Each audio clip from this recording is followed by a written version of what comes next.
সুদর্শন, খুবই সুন্দর দেখতে। তিনি জিজ্ঞাসা করলেন, হে আল্লাহ, এ কে, নাম কি? আল্লাহ রাব্বুল আলামিন বললেন, এ তোমার সন্তান, তার নাম দাউদ। কি নাম? দাউদ আলাইহিস সালাম নাম শুনেছেন? আদম আলাইহিস সালাম বললেন, তার হায়াত কত হে আমার রব? আল্লাহ পাক বললেন যে 60 বছর। কত বছর? 60 বছর। আদম আলাইহিস সালাম বললেন যে আমার হায়াত থেকে আল্লাহ তুমি তাকে আরো 40 বছর দিও। এরপরে দাউদ আলাইহিস সালামের বয়স হয়ে গেল 100 বছর। দেখেন, এই সময় আল্লাহ পাক সমস্ত, আচ্ছা এখানে একটা কথা বলে দিই, এই যে দুইজনের নাম পেলেন এখানে, আদম এবং দাউদ, ঠিক আছে?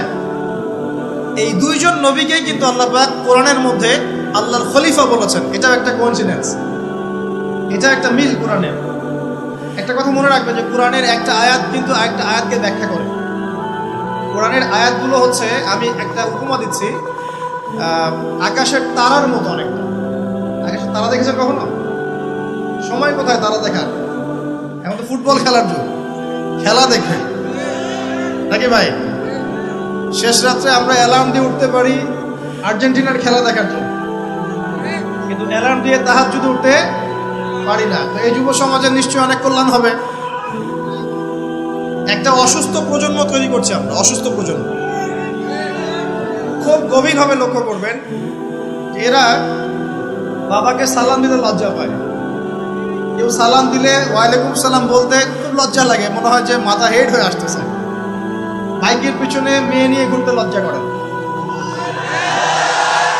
আর এখনকার বাইকগুলো মাশাআল্লাহ, আর আমরা তো ঢাকা শহরে থাকি, অনিচ্ছা সত্ত্বেও অনেক কিছু দেখতে হয়। এমন অনেক দৃশ্য দেখেছি আপনি বিশ্বাসই করবেন না, এটাও হচ্ছে সমাজে। গাড়ি নিয়ে যাচ্ছি, হয়তো বই পড়ছি, পড়তে পড়তে চোখটা লেগে গেলে একটু মানুষ তাকায় নিয়ে দেবে দিকে, জানলা খুলে তাকিয়ে দেখছি যে গাড়ি নিয়ে যাচ্ছে, ড্রাইভার ড্রাইভ করছে, পিছনের সিটে এক ছেলে বসে আছে, ওই ছেলের কোলের উপরে একটা মেয়ে বসে আছে। প্রকাশ্যে নবী সাল্লাল্লাহু আলাইহি ওয়াসাল্লাম কি বলেন না এই হাদিসটা? কিয়ামত হবে না ততদিন পর্যন্ত যতদিন পর্যন্ত মানুষ রাস্তাঘাটে জেনা না করবে। মিলে নাই হাদিস? কিয়ামতের কোন নিদর্শনের জন্য অপেক্ষা করছেন বলেন? নবীজি বলেছেন জীবনের শেষের দিকের একটা হাদিসে, হাদিসে জিবরিল। এখানে নবী সাল্লাল্লাহু আলাইহি ওয়াসাল্লাম মাত্র দুইটা আলামত বলেছেন কিয়ামতে। কয়টা? এই দুইটার মধ্যে একটা হচ্ছে ওয়ান তারাল হুফাতাল উরাতাল আলাতাল ইয়াশাই ইয়াতাতাওয়ালুনা ফিল বুনিয়ান। সমাজের সবচেয়ে নিম্ন শ্রেণীর নগ্ন পায়ের, মানে জুতা কেনার টাকা ছিল না, নগ্ন গায়ের মানে কাপড় কেনার টাকা ছিল না, এই শ্রেণীর মানুষ, ধনীদের কথা বলা হচ্ছে না, এই গরিব নিঃস্ব শ্রেণীর মানুষ ইয়াতাতাওয়ালুনা ফিল বুনিয়ান, উঁচু উঁচু অট্টালিকা নির্মাণের প্রতিযোগিতা করবে। মিলেছে? মধ্যপ্রাচ্যের অনেক কান্ট্রি আছে, তাকিয়ে দেখবেন। এক সময় বেদুইন ছিল, বেদুইন মরুভূমিতে থাকতো। এখন দেখবেন কনস্ট্রাকটিভ বিল্ডিংস নির্মাণে কারো 100 তলা, কারো 200, কারো 150 প্রতিযোগিতা। আমাদের ঢাকা শহরে গিয়ে দেখবেন, ঢাকার মতো বড় বড় শহরগুলো যেগুলো আছে, বাংলাদেশ হোক, অন্য অন্য কান্ট্রিগুলোর হোক, আর পশ্চিমার তো কথাই নাই, বিগত 100, 200, 300 বছরে এই কনস্ট্রাকটিভ বিল্ডিংস নির্মাণের প্রতিযোগিতা বেড়েছে বেশি। এগুলো আগে ছিল না। জীবনের শেষের দিকে নবী এই হাদিস বলে গেছে সাল্লাল্লাহু আলাইহি ওয়াসাল্লাম। একটা প্রশ্ন, কিভাবে নিঃস্ব একজন মানুষ এরকম উঁচু উঁচু বিল্ডিং নির্মাণ করতে পারে? 10 তলা, 20 তলা, 50 তলা, কিভাবে সম্ভব? আমার গবেষণা, ক্ষুদ্র গবেষণা হচ্ছে তিনটা পদ্ধতিতে হতে পারে। এক, যদি তার কাছে কোনো গুপ্তধন আসে, আল্লাহর পক্ষ থেকে কোনো ধন সম্পদ চলে আসে, যেমন ব্ল্যাক অয়েল, মানে ব্ল্যাক গোল্ড, বুঝতে পারছেন কার কথা বলছি? তেল, মাটির নিচে তেলের খনি পেয়ে গেলে আপনি তো মাশাআল্লাহ স্বচ্ছল এখন করতে পারবেন। সোনার খনি পেলে করতে পারবেন। 2 নাম্বার হচ্ছে সুদের মধ্য দিয়ে সম্ভব নিঃস্ব মানুষের বিল্ডিং তোলা। আর 3 নাম্বার হচ্ছে অন্যের সম্পদ জবরদখল করা। আমার কাছে মনে হয় এই 3টা পদ্ধতি হতে পারে, যার মধ্য দিয়ে একজন নিঃস্ব মানুষ উঁচু উঁচু বিল্ডিং নির্মাণের প্রতিযোগিতা করবে। ইয়াতাতাওয়ালুনা ফিল বুনিয়ান, নবীজি বলছেন নির্মাণ করবে এমন না, কম্পিটিশন হবে। তোমার 10 আমার 11, তোমার 11 আমার 12, তোমার 12 আমার 13। আমি সিলেট অঞ্চলে গিয়েছিলাম প্রোগ্রাম করতে গত বছর, দেখেছি মানুষ বিশাল বিশাল জায়গা জুড়ে লন্ডন লন্ডন আমেরিকা এই আদলে বাড়িঘর নির্মাণ করছে, আবার 1 বছর নির্মাণ করার পর পরের বছর ভেঙে নতুন করে আবার করা শুরু করছে। কত শখ, কত টাকা পয়সা মানুষ। অথচ এই ধন সম্পদের হিসাব আল্লাহর কাছে কড়াই গন্ডায় দিতে হবে না? একটা হাদিস পড়ছিলাম গতকালকেই, মনে হয় আবার পড়ছিলাম, যে গরিবরা 500 বছর আগে জান্নাতে যাবে ধনীদের চাইতে। গরিবরা জান্নাতে চলে যাচ্ছে, আর ধনীদেরকে ধন সম্পদের হিসেবের জন্য দাঁড় করিয়ে রাখা হবে। যাকাত দেওয়ার নাম নাই, উঁচু উঁচু বিল্ডিং নির্মাণের প্রতিযোগিতা চলছে। দুনিয়ার জীবনে টিকে থাকার জন্য এত কিছু প্রয়োজন আছে? নবী সাল্লাল্লাহু আলাইহি ওয়াসাল্লাম বলছেন যে দুনিয়াতে তুমি থাকো মুসাফিরের মতো, প্রয়োজন পূরণ হয়ে গেছে, যথেষ্ট। হ্যাঁ, অবশ্যই আমরা যদি সামর্থ্য থাকে 10 তলায় ইসলামী কোনো প্রতিষ্ঠান গড়ে তুলবো, কোনো সমস্যা আছে? দিনের বড় মার্কাজ গড়ে তুলবো, ইনশাআল্লাহ কোনো সমস্যা? নিজে বাঁচার জন্য, ভোগ বিলাসের জন্য দুনিয়া থেকে মত্ত হয়ে থাকা যাবে? দুনিয়ার নেশা যাকে পেয়ে গেছে, আলী রাদিয়াল্লাহু আনহু বলেছেন, দুনিয়ার নেশা যাকে পেয়ে গেছে তার নেক আমল কমে গেছে। তিনি বলছেন দুনিয়া সাপের মতো, টাচ করতে মনে হবে খুব সফট, নরম। সাপ কিন্তু খুব নরম, সফট, কিন্তু এর মোহে মানুষ ঢুকে গেলে এর বিষাক্ত ছোবলে মানুষ গ্রাস হয়ে যাবে, টিকতে পারে। পরে আমি এদিকে আসছি ইনশাআল্লাহ। নবী সাল্লাল্লাহু আলাইহি ওয়াসাল্লাম একটা হাদিসে বলেছেন, এই মহাসাগরে আপনি যদি আঙ্গুল ঢুকিয়ে দেন, যতটুকু পানি হাতে লেগে থাকবেন নাম দুনিয়া, বাকি সমস্ত পানি হচ্ছে আখিরাত। এটাই হয়তো ওই আয়াতের ব্যাখ্যা হতে পারে, বাল তুসিরুনাল হায়াতাদ দুনিয়া ওয়াল আখিরাতু খায়রুন ওয়া আবকা। তোমরা দুনিয়ার জীবনকে প্রাধান্য দিচ্ছ, কিন্তু আখিরাত চিরস্থায়ী, উত্তম। একটা হাদিসে পড়েছিলাম, নবী সাল্লাল্লাহু আলাইহি ওয়াসাল্লাম যাচ্ছেন সাহাবীদেরকে নিয়ে, রাস্তায় একটা মৃত ছাগলের বাচ্চা বা ওই বকরির বাচ্চা ছিল, মৃত। নবীজি বলছেন, এই মৃত ছাগলের বাচ্চাটা তোমরা কি 1 দিরহামের বিনিময়ে কিনতে চাও?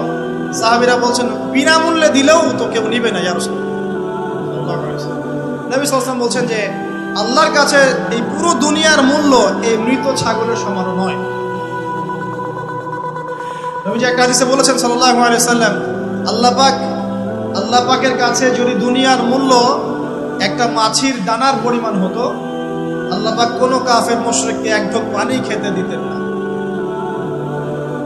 তো দেখুন ভাইরা, এই আহদে আলাস্তুর কথা বলছিলাম, তখন আল্লাহ রাব্বুল আলামিন আদম সন্তানদেরকে জিজ্ঞাসা করেছিলেন যে আলাস্তু বিরব্বিকুম, আমি কি তোমাদের রব নই? কি বলেছিলেন? আলাস্তু বিরব্বিকুম, আমি কি তোমাদের রব নই? আমরা সবাই বলেছিলাম বেলা, অবশ্যই আল্লাহ আপনি আমাদের রব। এটা আমরা বলে এসেছি মহাবিশ্বে। আমরা এখন যেখানে বসবাস করছি এর উপরে 7 আসমান আছে। কত আসমান?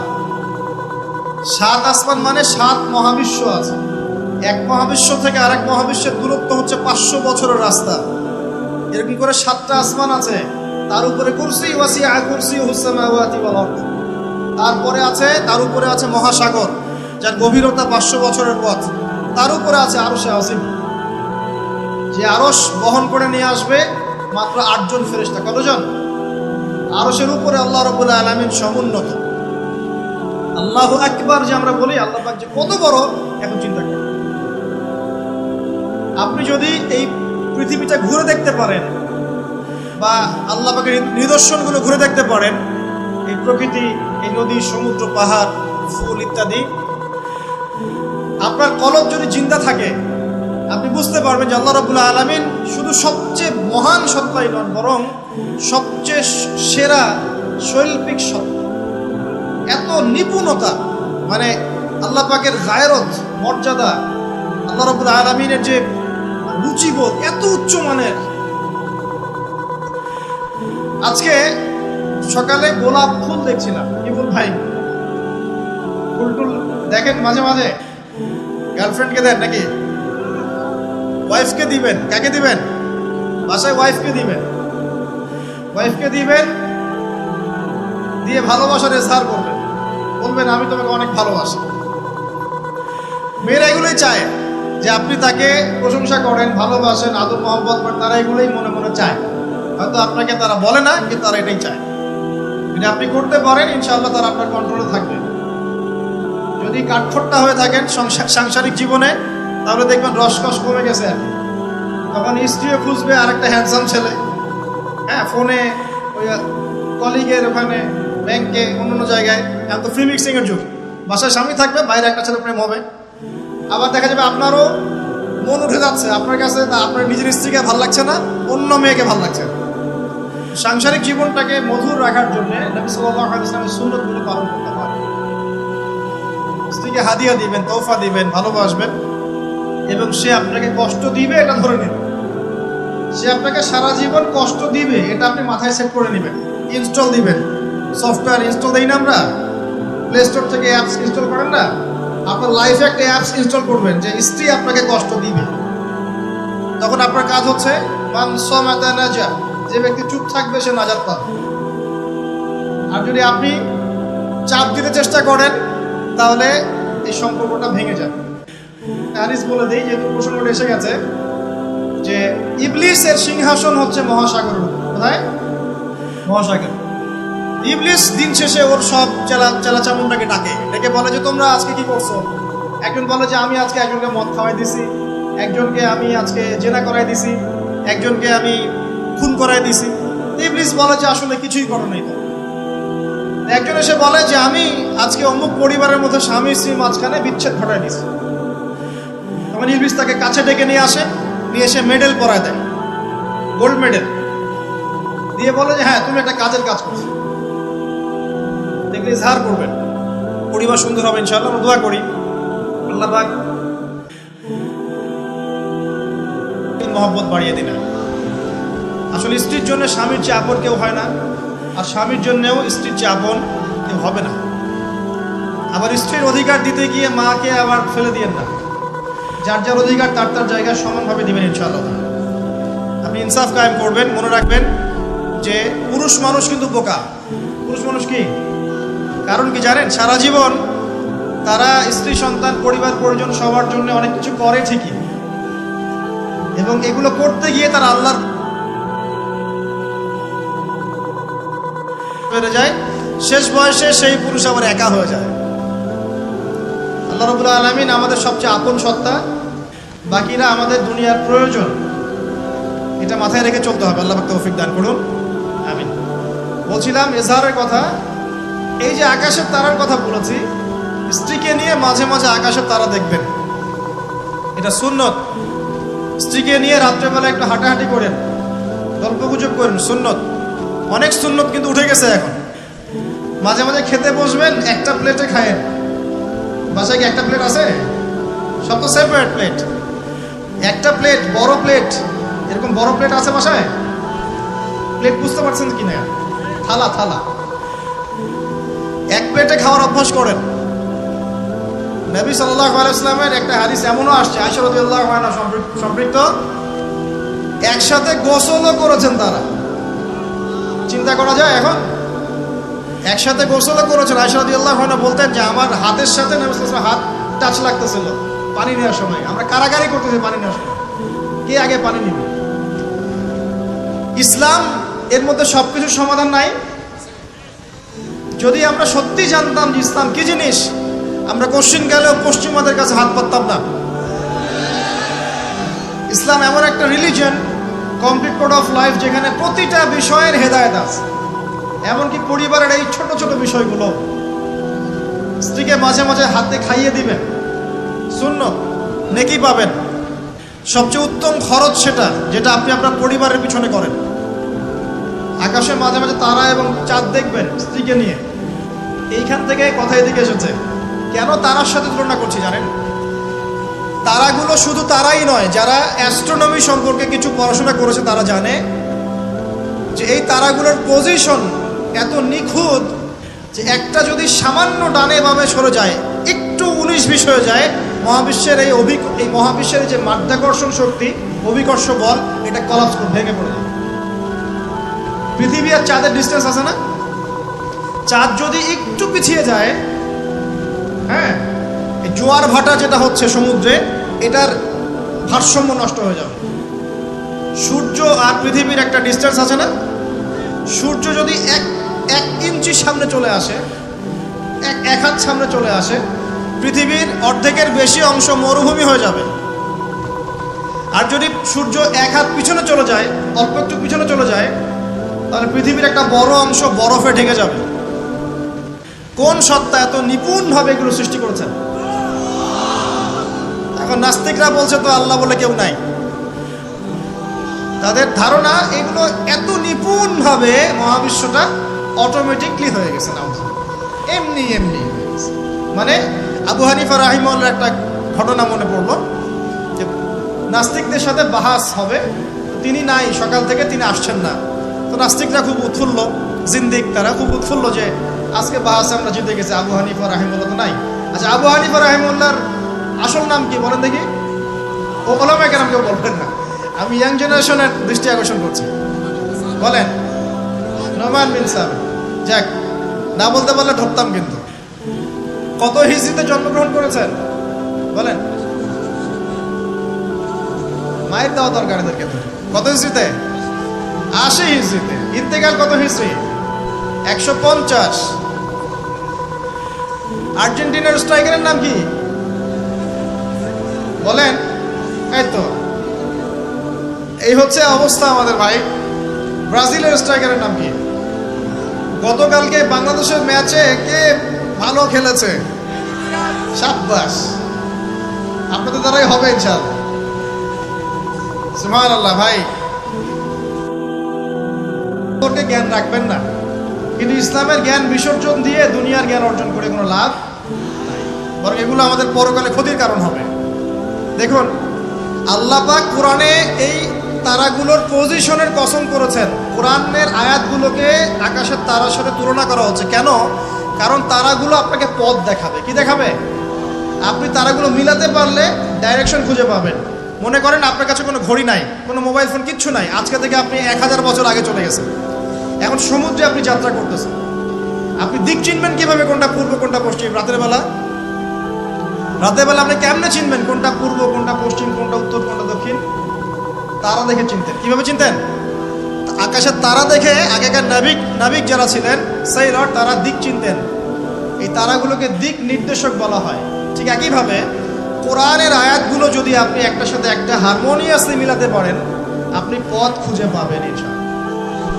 এই জন্যই বললাম যে আকাশের তারার সাথে কোরআনের আয়াতগুলোকে মেলানো, উপমা দেয়া যায়। এইখানে বলতে গিয়ে এসেছিলাম যে দুইজন নবীকেই কিন্তু আল্লাহ রাব্বুল আলামিন কি বলেছেন? খলিফা। আদম আলাইহিস সালামকেও খলিফা বলেছেন, দাউদ আলাইহিস সালামকে কি বলেছেন? খলিফা। এখন বলেন তো, খলিফা কাকে বলে? যে কাপড় সেলাই করে? আমাদের সমাজে বলে যে উনি খলিফা। খলিফা মানে দর্জি। খলিফা কে? এটা কে সবচেয়ে ভালো উত্তর দিতে পারবে? আমি না আল্লাহ? আমরা না আল্লাহ? আল্লাহ পাক কি বলছেন শুনুন।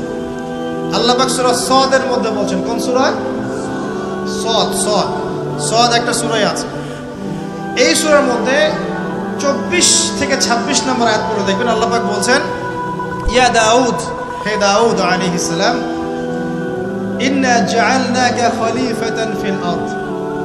হে দাউদ, আমি বা আমরা তোমাকে পৃথিবীতে খলিফা করেছি। কি করেছি? তোমার কাজ কি? তোমার কাজ হচ্ছে ফাহকুম বাইনান নাস বিল হক। তোমার কাজ হচ্ছে মানুষের মাঝে, এই যে জনসাধারণের মাঝে হকের মানদণ্ডে বিচার ফয়সালা করবে। সুবহানাল্লাহ। একজন খলিফার কাজ কি তাহলে? জনসাধারণের মাঝে হকের মানদণ্ডে, ন্যায়ের মানদণ্ডে বিচার ফয়সালা করলে সে আল্লাহর খলিফা হবে। যদি অন্যায়ের মানদণ্ডে বিচার ফয়সালা করে, সে শয়তানের খলিফা হবে। কথা কি বুঝতে পারছেন? এই খলিফা শব্দ আল্লাহ পাক প্রয়োগ করেছেন দাউদ আলাইহিস সালামের ক্ষেত্রেও এবং আদম আলাইহিস সালামের ক্ষেত্রেও। আদম আলাইহিস সালামকে আল্লাহ পাক কি বলছেন? ওয়া ইয ক্বালা রাব্বুকা লিল মালায়েকা ইন্নী জাঈলুন ফিল আরদি, বলেন খলিফা। তাহলে আদমকেও খলিফা বললেন না আলাইহিস সালাম? তো আদম আলাইহিস সালাম পৃথিবীতে এসে কি আল্লাহর বিধান ছাড়া অন্য কারো বিধান দিয়ে বিচার ফয়সালা করেছেন কিনা? আর দাউদ আলাইহিস সালাম যখন জেরুজালেমের বাদশা ছিলেন, সেখান থেকে তিনি কি আল্লাহর বিধান ছাড়া অন্য কোনো বিধান দিয়ে ফয়সালা করেছিলেন কিনা? উত্তর দেন। আল্লাহ পাক সূরা মাইদায় উল্টা কথা বলছেন। আল্লাহ পাক বলেন, ওয়া মান লাম ইয়াহকুম বিমা আনজালাল্লাহ ফাউলাইকা হুমুল কাফিরুন। এটা 44 নম্বর আয়াত। 45-এ বলছেন ফাউলাইকা হুমুল ফাসিকুন, 47-এ গিয়ে বলছেন ফাউলাইকা হুমুজ জালিমুন। তিনটা বলছেন, বা প্রথমে কাফিরুন, তারপর জালিমুন, তারপর ফাসিকুন। তিনটা কথাই আল্লাহ বলছেন যে ব্যক্তি বা যারা আল্লাহর নাজিলকৃত বিধান দ্বারা বিচার ফয়সালা করছে না, তারা ফাসিক, তারা জালেম, তারা কাফির। কে বলেছেন? আমাদের কথা। এখানে দুটো বিষয় চলে আসবে। এক, কেউ যদি মনে করে যে আল্লাহর বিধানগুলো এই যুগে চলে না, ওই যুগে চলতো, এই যুগে চলে না, এই যুগে আমরা যা বুঝি এটাই সেরা, তাহলে নিঃসন্দেহে সে কুফরিতে লিপ্ত আছে। কোনো সন্দেহ আছে? আর কেউ যদি মনে করে যে না, আল্লাহর বিধানই চূড়ান্ত, এটাই সর্বোচ্চ, কিন্তু পরিবেশ পরিস্থিতি বিবেচনায় আমি ইমপ্লিমেন্ট করতে পারছি না, সে ব্যক্তির কথা আলাদা। কথা কি বুঝতে পারছেন? আমাদের আকীদা পরিষ্কার করতে হবে।